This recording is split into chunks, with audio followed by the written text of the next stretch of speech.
생각을 하면 분명하니 환경에 문제가 있을 것이 느끼지만은 여기에서 보시고 견학을 하고 제가 7년 동안 이렇게 운영해왔던 것들을 비교해 보면 저도 실제 농업인입니다. 여기에 선대 때부터 농사를 지었던 사람으로서 절대 환경 파괴랄지 농지 이런 것들은 훼손되지 않고 농업 소득을 올릴 수 있는 하나의 유일한 방법이 이 영농이 태양광이지 않겠느냐. 그러니까 걱정하지 마시고 이렇게 보급하는데 동참해 주시길 부탁의 말씀을 드립니다. 조합장. 1년도에 처음 조합장을 시작을 했으니까 지금 5년째 이제 접어들었는데요. 삼천 조합원님들의 어떤 권익을 대변하고 또 애로사항들을 들어서 농협 사업에 반영해가지고 이제 예산 편성이 될 거 아니에요.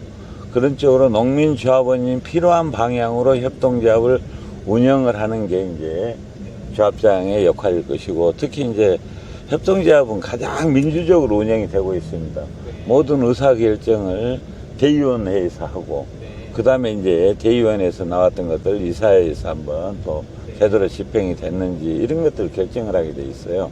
그래서 이제 그 회의를 주재하는 대의원회의 의장이 될 수도 있고, 이사회의 의장 역할도 하고, 이런 것들이 이제 조합장들의 역할이고, 특히 이제 지역에서 이제 어떤 그 특색 사업들을 이제 농가들 소득에 어떤 것을 전략적으로 도입을 해야 농가 소득을 올릴 수 있을 것인지 이런 것들을 잘 판단해 가지고 그 사업을 육성할 수 있도록 이렇게 이제 하는 것들이 그 지도 사업인데, 이러한 것들을 하는 게 이제 조합장의 역할이다 해서, 사실은 그 농업 후계자 출신입니다. 농사를 짓기 위해서 그 정부가 옛날에 과거에 이제 육성을 했는데, 거기에서 후계자로 선정될 당시 경종 그 수도작으로 후계자가 돼가지고 농사를 지금까지 쭉 짓고 있습니다. 그러다가 이제 그때 옛날에 쌀이 이제 유활이 시작이 돼가지고 정부 수매제가 막 폐지되고 이렇게 어려울 때, 이제 그때 또 이제 정부가 직거래 사업을 육성을 하고 그랬었거든요. 유통 비용이 좀 절감이 돼야 소비자들에게는 쌀이 좀 저렴하게 공급하고. 원래 저는 농업인 출신 조합장이죠. 예.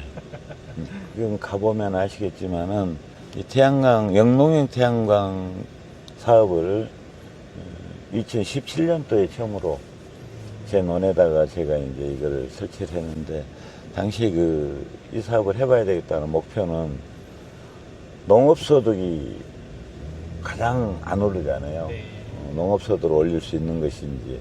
두 번째는 쌀이 과잉 생산이 돼가지고 항상 가을이면 수확기에 쌀값 때문에 이제 정부, 농관련 단체, 농협들이 갈등이 많아요. 그래서 쌀 수급 조절이 가능한 것인지. 국가는 그 탄소 중립을 실현하기 위해서 신재생 에너지를 생산해야 되잖아요.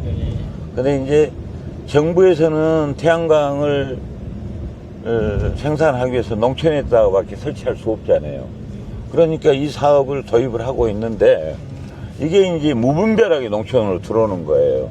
그러다 보니까 지역민들하고 그 사업자하고 관하고 또 분규가 생기고, 두 번째는 임야 같은 데다가 하다 보니까 환경이 파괴가 되고, 또 논에다가 이걸 개발행위를 얻어갖고 해보니까 농지도 감소하고, 그런 이제 식량도 문제가 오지 않습니까? 오늘 국가적으로 봤을 때 이런 환경 문제, 이런 것들을 보완할 수 있는 게 과연 영농형 태양광이 대안이 될 수 있는 것인지에 대해서 제가 확신을 가져야만이 지역에 보급할 수가 있겠다 해가지고 제가 처음으로 시범사업을 실시를 했습니다. 많이 나오죠. 직원들은 이제 극히 뭐 이야기를 않지만은 그래도 우려를 많이 했고, 또 지역 농민들도 저게 이제 속으로는 저게 문제가 있다, 뭐 기계화 가능할 것인지 이런 우려들이 많이 있었던 거죠. 그러나 이제 해보니까 지금 7년 운영하는 당초 계획대로 저게 이제 투자비가 한 1억 9,500만 원 들어갔는데, 그 원금 금융 비용 원금 갖고 이게 거의 감가상각이 되겠죠. 원금, 이자 다 이렇게 이제 갚고 순수하게 한 100만 원씩은 발전 수입이 이제 발생하더라, 이런 결론이 나왔습니다. 일본 사례는 우선 우리는 그 어떤 사업이 되면 과학적인 검증이 되지 않는 상태에서 시행을 하더라는 거죠. 근데 그 일본에 가보니까 그 단지를 한 10,000평 이상 해가지고 태양광을 전부 다 깔고 그 밑에다가 하부에다가 작물의 생육 상태를 품종별로 시범 사업을 전부 다 해가지고 검증을 하고 있더라는 거예요. 그리고 이제 정부가 관심을 갖고 조례랄지 제도 정비를 제대로 해가지고 중앙정부에만 꼭 의존하지 않고 지방정부에서 자기 지역에 맞게끔 해가지고 제도로 뒷받침을 해주더라. 나 이걸 느꼈습니다. 이제 요즘에 시대 상황이 많이 바뀌고 있다. 나는 이런 정보화 시대니 뭐 이러잖아요. AI 시대니. 그래서 농업 관련된 단체랄지 농업인들도 소문에 의하고 이런 거에 따라서 어떤 행동이 옮기는 게 아니고 실질적인 과학적인 검증과 데이터를 가지고 어떤 이야기들을 좀 했으면 좋겠다, 이런 생각을 하고 있습니다. 그래서 제가 이제 시범 사업을 했었던 것도 그거이거든요. 밖에서는 반대를 했었는데 와서 실제 현장에서 기계화 작업을, 농기계 작업을 하는 것을 보고 또 작물의 생육 상태, 그리고 마지막에 또 가을에 수확기에 수확을 해서 생산량을 비교했었을 때 전혀 문제가 없었다, 이런 걸 느낀 분들은 찬성으로 돌아갔었습니다. 그리고 지금 현재 나타나 있는 임차농들이 자기 영역을 뺏기는 거 아니냐, 이런 생각을 하지만은 특히 간척기 문제에서 그런 것들이 많이 나오거든요, 염해원에서.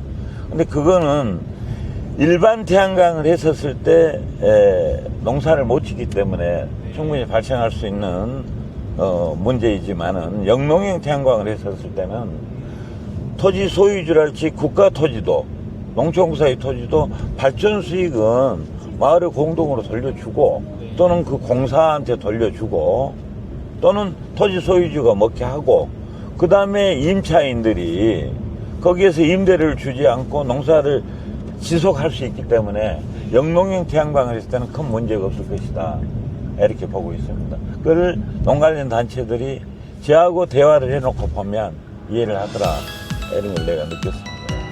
이게 이제 2018년 3월 5일 날 이게 이제 발전 사업 허가를 해가지고 2019년 5월 20일 날 이게 착공을 하게 됐어요. 그래서 총 투자비는 1억 9,600만 원이 들었고, 그 다음에 이 면적은 부지 면적은 2,867헥타 7평방미터, 그리고 설치 면적은 650평이 되는데, 제가 당초 계획했던 대로 월 투자비 다 공지하고 월 10만 원씩 손익이 나왔다는 걸 확인할 수 있었습니다. 그리고 이 바닥에서 넘표 소득은 한 20% 정도 감소하는 해가지고 연 120만 원 소득이 올라서 연 이 발전소에서 1,350만 원 정도 연 평균 지속적으로 7년 동안 소득을 보고 있다, 이런 결과를 말씀드리겠습니다. 이 밑에는 일반 태양광이고 이게 영농형 태양광이 되다 보니까 견학 오신 분들이 비교해서 보고, 당초에는 태양광에 대한 부정적 인식들이 많이 있었는데 이건 앞으로 농지를 보호하고 환경 보호, 농업소득 올리는데 상당히 도움이 되는 이런 사업으로 모두 확신을 가고 이걸 헬스 확대 보급해 주기를 기대하는 분들이 많이 이렇게 늘어나고 있다, 이런 말씀 드리겠습니다.